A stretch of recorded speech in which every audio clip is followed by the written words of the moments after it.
ജോസഫേട്ടനും ഞാനും കൂടെ ജോസഫേട്ടൻ്റെ വാഴത്തോട്ടത്തിലാണ് കേട്ടോ. ജോസഫേട്ടൻ മുഖം ഒന്ന് കാണിച്ച്. ജോസഫേട്ടൻ മരുന്ന് അടിച്ചോണ്ടിരിക്കുകയായിരുന്നു. അന്നേരം ഞാൻ പറയുന്നത് മുഖം ഒന്ന് അടിച്ച് ഇതൊക്കെ അടിച്ചൊന്ന് കാണട്ടെ, കാണട്ടെ, മുഖം ഒന്ന് കാണട്ടെ. ആരാന്ന് അറിയണ്ടേ, കൃഷിക്കാരൻ ആരാന്ന് കാണണ്ടേ? ജോസഫേട്ടൻ. അപ്പോൾ ജോസഫേട്ടൻ ഒരു കൃഷിക്കാരനാണ്, പ്രവാസിയായിരുന്നു. ജോസഫേട്ടൻ എത്ര വർഷം പ്രവാസിയായിരുന്നു? 30 വർഷം. 30 വർഷം ഇദ്ദേഹം പ്രവാസിയായിരുന്നു. അത് കഴിഞ്ഞ് നാട്ടിൽ വന്ന പിന്നെ കൃഷിയിലോട്ടുള്ള ഇതാണ്, മനസ്സിലായല്ലേ? ഇപ്പൊ ജോസഫേട്ടൻ കൃഷി ചെയ്യുന്നുണ്ടോ? അല്ല, ഇത് കൂടുതൽ കൃഷികൾ ചെയ്യുന്നുണ്ടോ? ഇത് കൂടുതൽ ഉണ്ടായിരുന്നു, ഇപ്പൊ ഇല്ല. അപ്പൊ ജോസഫേട്ടൻ കൃഷി ഉണ്ടായിരുന്നു. ജോസഫേട്ടൻ എൻ്റെ മോൻ അപ്പച്ചനാട്ടോ.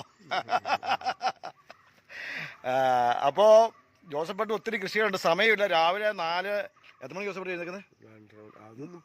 4:30 മണിക്ക്. അതൊക്കെ അറിയണം, ജനങ്ങൾ ഇതുപോലെ കഷ്ടപ്പെടണം, മനസ്സിലായില്ലേ? ജോസഫേട്ടൻ 4:30 മണിക്ക് എഴുന്നേക്കും. എന്നിട്ട് പോയി പേപ്പർ ഇടും. പേപ്പർ ഇട്ടതിന് ശേഷം വന്നാണ് പള്ളിയിൽ പോയി. ഞാനും ജോസഫേട്ടനോട് പള്ളിയിൽ പോയിട്ടുണ്ടായിരുന്നു. അവിടെ ചെന്ന് കണ്ടു. ഒരു 700 വർഷം പഴക്കമുള്ളൊരു പള്ളിയാണ് ഇന്ന് പോയത് ഞങ്ങൾ. അപ്പോൾ ഈ സ്ഥലം കുത്തിയതോടാണ്, അതായത് പറവൂർ കുത്തിയതോട്, മനസ്സിലായില്ലേ? ജോസഫേട്ടൻ്റെ കൃഷി സ്ഥലമാണ് ഇതെല്ലാം കാണുന്നത്. അപ്പോൾ അവിടുത്തെ കാഴ്ച എനിക്ക് തന്നെ അത്ഭുതം. 700 വർഷം പഴക്കമുള്ളൊരു പള്ളിയുടെ അവശിഷ്ടം അവിടെയുണ്ട്. അതിനുശേഷം ജോസഫേട്ടൻ്റെ കൃഷിയാണ്. കൃഷിയിടത്തിൽ ഒത്തിരി കാര്യങ്ങളുണ്ട്. ഇതിനിടയ്ക്ക് പള്ളിയിലെ കാര്യങ്ങളും നാട്ടിലെ കാര്യങ്ങളും എല്ലാം നടക്കുന്നൊരു പുള്ളിയാണ്. ഏത് സമയം ബിസിയാണ്. ഇപ്പോൾ ഒന്ന് പറഞ്ഞൊന്ന് പിടിച്ച് നിർത്തിയതാണ് കേട്ടോ ജോസഫേട്ടനെ. തിരക്കാണ് പുള്ളിക്ക് എപ്പോഴും. അപ്പോൾ മനസ്സിലായില്ലേ? അപ്പോൾ ഞാൻ കുറച്ച് കാര്യങ്ങൾ കാണിച്ചു തരാം.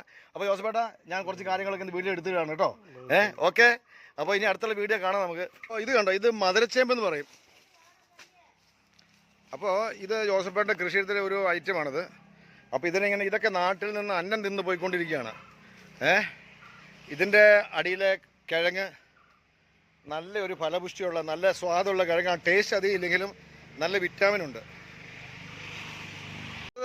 ഡ്രാഗൺ ഫ്രൂട്ടിൻ്റെ ഇടുന്നുണ്ട് കേട്ടോ. അടുത്തത് ഡ്രാഗൺ ഫ്രൂട്ടാണ്. ഇവിടെ ഡ്രാഗൺ ഫ്രൂട്ടിൻ്റെ കുറേ തൈകളൊക്കെ ഉണ്ട്. പക്ഷെ ഇപ്പോൾ ശോഷിച്ചാണ് നിൽക്കുന്നത്.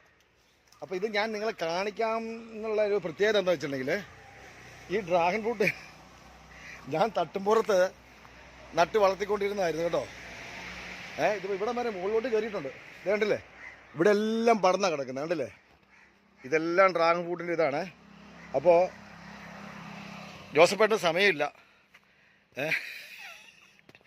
അതുകൊണ്ട് ഇത് നോക്കാൻ കഴിയുന്നില്ല. ഇത് ഞാൻ തന്നെ വിത്തിട്ട് മുളപ്പിച്ച് വളർത്തിയതാണ്. ഏകദേശം ഇതിന് 2022, 21, 22 കാലങ്ങളിൽ ഇട്ട ഇതാണ്. അപ്പോൾ ഇത് കായ ഉണ്ടായി, പക്ഷേ കായ ചെറുതാണെന്നാണ് പറഞ്ഞത്, മനസ്സിലായില്ലേ? അപ്പോൾ ഇനിയിപ്പോൾ ജോസഫേട്ടൻ പറഞ്ഞിരിക്കുന്നത് ഇതിനെ അടിച്ച് പൊളിയാക്കാൻ പോകുമെന്ന് പറഞ്ഞിരിക്കുന്നത്. സമയക്കുറവുകൊണ്ട് നടന്നു. അപ്പോൾ ഇങ്ങനെയുള്ള കല കാഴ്ചകളുണ്ട് ഇവിടെ കേട്ടോ. അപ്പോൾ ഇനിയൊരു പുതിയ വീഡിയോ ആയിട്ട് വരുന്നവരെ ബായ്.